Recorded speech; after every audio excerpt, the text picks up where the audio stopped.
To hip thrust or not to hip thrust? My advice, always thrust. Yes, we get a slice of humour here today too.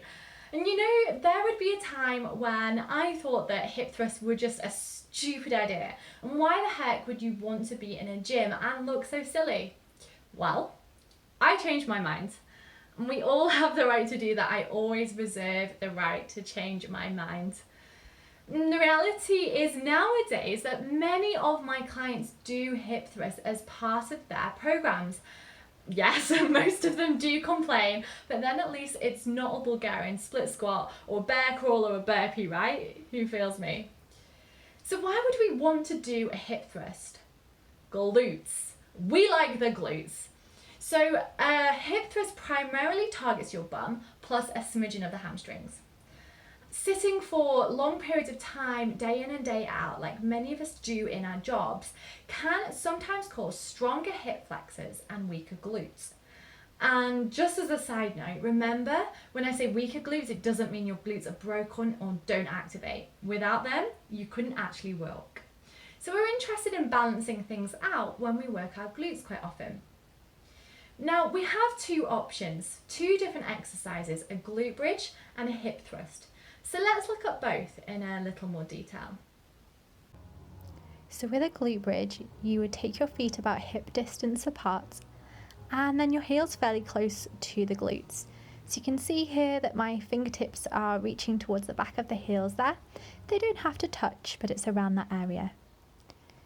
As you inhale, you'll press your low back into the ground and then exhale, lifting the hips up and extending the knees away from you. Magnetize the inner thighs together so that the knees stay over the heels. Here you can see an add-on to the glute bridge. This is a marching glute bridge. It starts to add a little bit more instability. Your hips need to be raised all the time. And then the final variation here is a single leg glute bridge. I've crossed my ankle over the top of the quad, flexing the foot to protect the knee. Working, in this case, my left glute first and then swapping rounds.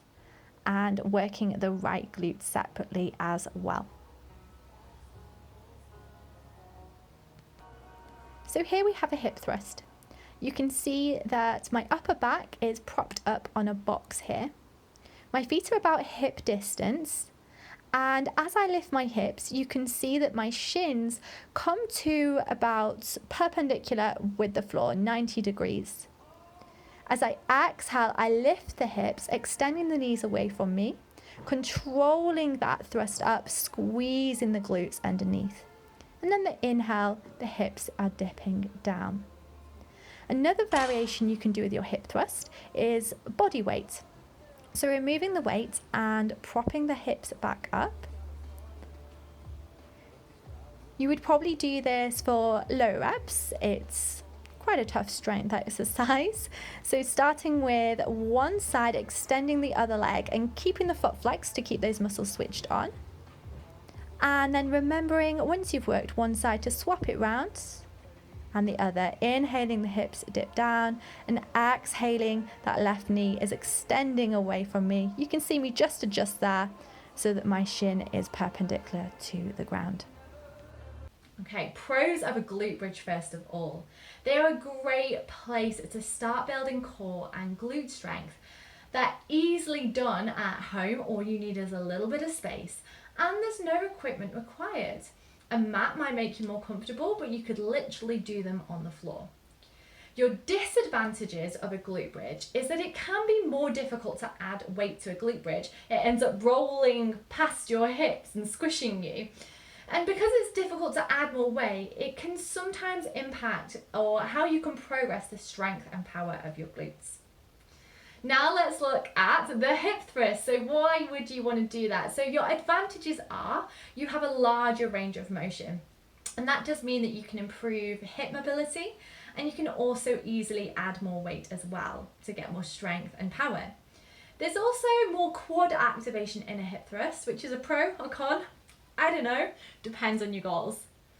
And then some disadvantages of hip thrust. So you do need a bench, a box, or a platform, so maybe not so great if you are at home. And you've also got to find somewhere to fix your eyeballs.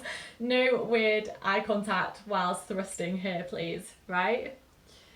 So to summarise, and before I summarise hip thrust or glute bridge, to hip thrust or not, do head down to the description section and click on a link there, sign yourself up, and I could be landing in your inbox in a moment. So do you have to do any of these? No, absolutely not.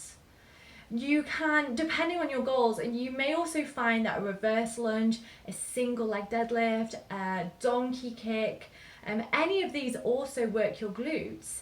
So do both, do neither. Either's cool. Which do you prefer? Let me know in the comments, and don't forget to like and subscribe.